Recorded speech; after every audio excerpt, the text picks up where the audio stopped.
خلينا نشغل الصوت. والله ما حد يسوي، تابعونا وخلوا نروح نشوفهم. يلا يلا.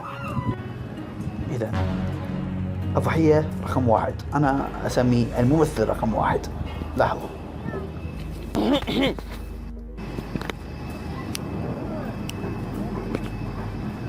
إذا أول ملاحظة، لاحظوا العائلة اللي اجت من اليمين شلون قاعد يباوعون للكاميرا ويضحكون.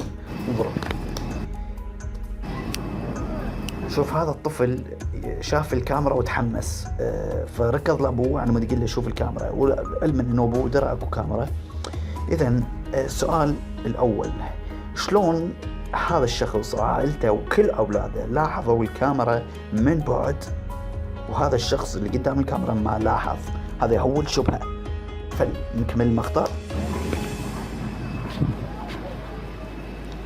لاحظوا قاعد يكلم ابوه يقول له شوف، وقفوا العائلة على مود يشوفون شنو اكو، يعني قاعد يباوعون للكاميرا ايش قاعد تصور. لاحظوا يعني الابتسامة يعني على وجوه العائلة، يعني من الواضح انه اكو يعني قاعد يشوفون الكاميرا عن بعد. هو وش لا لا لا لا لا زين مقلب. لاحظوا الخطأ. الممثل هذا قبل لا يوم يات واحد عراقي يكمل يأشر، يعني بعد ما مأشر باوع يعني حط عينه على الكاميرا، هو قال باوع هنا اكو كاميرا، بعد ما مأشر يوم يات واحد عراقي هذا باوع الكاميرا. لاحظوا لا لا لا لا لا زين مقلب. شوف بعد ما مكمل يعني بعد بس بعيونه قاعد يباوع الكاميرا، بعد بعيونه، وهذا قاعد يباوع لقدام، يعني ما جايبه العيون حتى يقدر يعني يصطاد الكاميرا. فلاحظوا بعد ما مأشر فهذا باوع الكاميرا، يعني هذا يدرك وين انه اكو كاميرا. فللأسف انت ممثل غير مؤهل ان تصبح ممثل. اذا الممثل رقم 2. خلينا نشوف شكو ماكو هنا. طيب الآن يوميت واحد عراقي وأصدقائي يستهبلون عليه يمشون بشكل دائري حوله.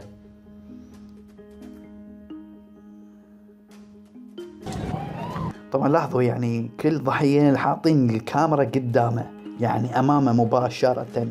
فالسؤال الذي يطرح نفسه، هذا الشخص أو الممثلين أو الضحايا يعني من يكون قاعد ما راح يلاحظ، يعني معقولة ما لاحظ إنه أحد حط كاميرا وستاند، حاط ستاند مال الكاميرا لأن الكاميرا ثابتة وحطه قدامه، يعني معقولة لهالدرجة يعني واحد ما ينتبه؟ إذا نكمل المقطع. لاحظوا هذا الشخص الممثل عاف كل ذوله، كل أصدقاء يوميات واحد عراقي، وقال محتاجين شيء، سأل يوميات واحد عراقي لأن نفسيا يعرف انه يوميات عراقي هو صاحب المقلب، هو صاحب القناة، لذلك عاف كل ذوله وسأل يوميات واحد عراقي. لاحظوا خلنا نعيد آخر مرة. عاف أول واحد، ثاني واحد، ثالث واحد، راح ليوميات واحد عراقي قال ضايعين شيء. ها ضايعين شيء؟ لا ما ضايعين شيء، هو هذا بعد ليش شيء. إذا لاحظوا بعد ما قام يوميات واحد عراقي ومجموعته من الأصدقاء بتحشيش بين قوسين على الضحية، لاحظوا يوميات واحد عراقي يقول له تريد رد، راح اقول لك شيء. لاحظوا اقول لك شغله، تشوف الكاميرا اللي ورا الشجره، شوف بعد ما مكمل يعني راح اقول لك شيء مباشره ابتسم، يعني هذا حاصرته ضحكه من زمان، فهذا يدل على انه تمثيل. لاحظوا هو هذا بعد ليش شيء اقول لك شغله، تشوف الكاميرا، شوف ابتسم قبل لا يقول كلمه كاميرا، يعني محصور الضحكه. ولحظه سؤال، شلون اندل الكاميرا وهو بدون ما يأشر له، يعني مباشرة لقى الكاميرا؟ فهذا أيضا غير مرشح إنه يحصل على جائزة أوسكار للتمثيل. ما شاء الله كل الضحايا الكاميرا أمامهم. إذن هذا الضحية هم استهبلوا عليه وحششوا عليه. خلينا نشوف شوف النهاية. اخويا اقول لك شغله، قول شغله. طيب سؤال، شلون قدر هذا الممثل او الضحية بين قوسين يندل مكان الكاميرا؟ اوكي هو اشر، ورا ما اشر باوع الكاميرا، بس اللي لاحظته هذا الشخص ما شاف اصبع يومية واحد عراقي لوين اشر. يعني شلون قدر بسرعة يلتقط الكاميرا؟ علما اكو ناس من مسافات بعيدة قاعد يشوفون الكاميرا، فشلون هذا هو قاعد ما راح ينتبه؟ اجا واحد حط الستاند والكاميرا امامه. سؤال يطرح نفسه. الممثل رقم 4 هنا الطامة الكبرى. هذا الشخص قاعد يخابر. اوكي لاحظوا يلا اخوي وين الصور؟ لاحظوا صور العائلة. التليفون كامشة ما فصل، هو على اساس قاعد يحكي اتصال. شوفوا شلون ما سكر الخط ولا قال اللي قاعد احكي امر خصتك هسه احكي وياك ثواني. يعني شوف ظل كامش الموبايل. لاحظوا ليه شو ما دزيت لي انا؟ ما سوى شيء بالشاشة. لاحظوا صور ها التلفونات الأجهزة الذكية من تشيل تلفون من إذنك راح يضوي. أوكي يعني أنت متحطه بإذنك راح ينطفي يصير شاشة سوداء لأنه حساس مال الإذانات. هذا من شال التلفون من إذنه بقى مطفي، يعني ما مفتوح اتصال، إذن كذب. علي يا وش خبرتي؟ اخوي دز الصور العائلية دا اقول لك. لا والله تعال. فوقها يعني هو شوف بس وخر التلفون من إذنه وظلت شاشة، يعني هي شاشة أصلا مغلقة، وحط التليفون بدون ما يفصل الاتصال. يعني المفروض هو يمثل إنه فصل الاتصال، ما حط إيده أصلا بالشاشة وحطه بجيبه. الممثل رقم 6 على أساس ضحية هو. السلام عليكم. سلام حبيبي. اخوي صار لي يوم ما متغدي. دقيقة. إذا لاحظوا هاي أيضا شفصة. أرجو من الممثلين يعني تعلم من هذا الخطأ. شوفوا قاعد يحكي بهو بالتليفون. أوكي لاحظوا السلام عليكم. سلام حبيبي.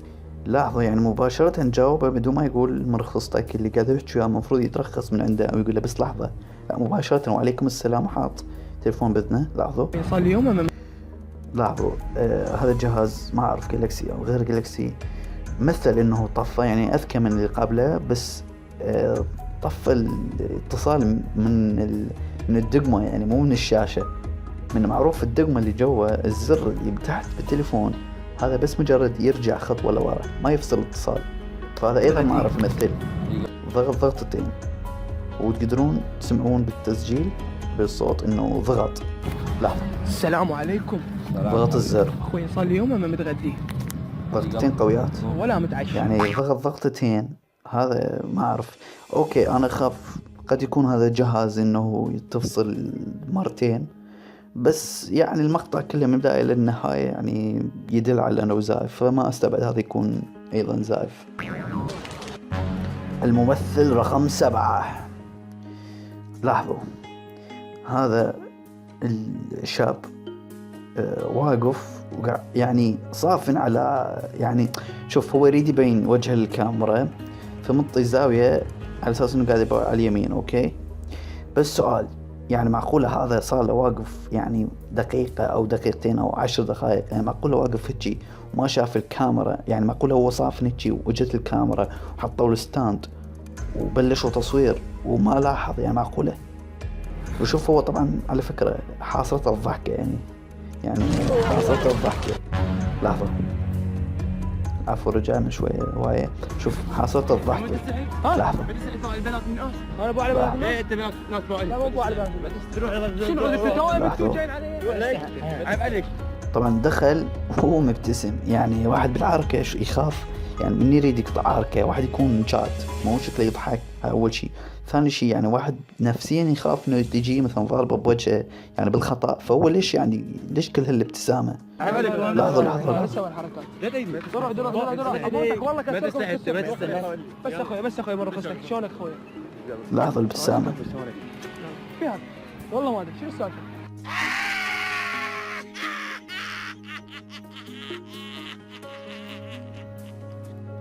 شباب طبعا الى هنا انتهت الحلقة ان شاء الله. وبالإضافة يعني هسه هذا واقف قدام الكاميرا وما شافه. هذا الرجال شلون شاف الكاميرا؟ يعني للأسف المقطع من البداية للنهاية تمثيل بتمثيل. وأريد أنوه هذا المقطع ليس انتقاد لشخص يوميات واحد عراقي، يعني ما قاعد ننتقد يوميات واحد عراقي، لكن قناتنا تختص بتحليل المقاطع.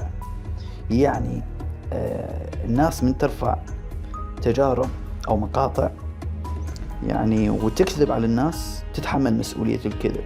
يعني الناس أكو محللين، يعني أنا حللت المقطع، بعد أنت كمشاهد عندك عقل، يعني تتوقع بعد كل هذه البراهين أنه هذا مقطع حقيقة أو لا. إذن إلى هنا انتهى المقطع، لا يفوتكم كل جديد، ادخلوا على القناة وشاهدوا المقاطع، ولا تنسوا الاشتراك وعجبوا المقطع، وشكرا على المشاهدة وإلى اللقاء.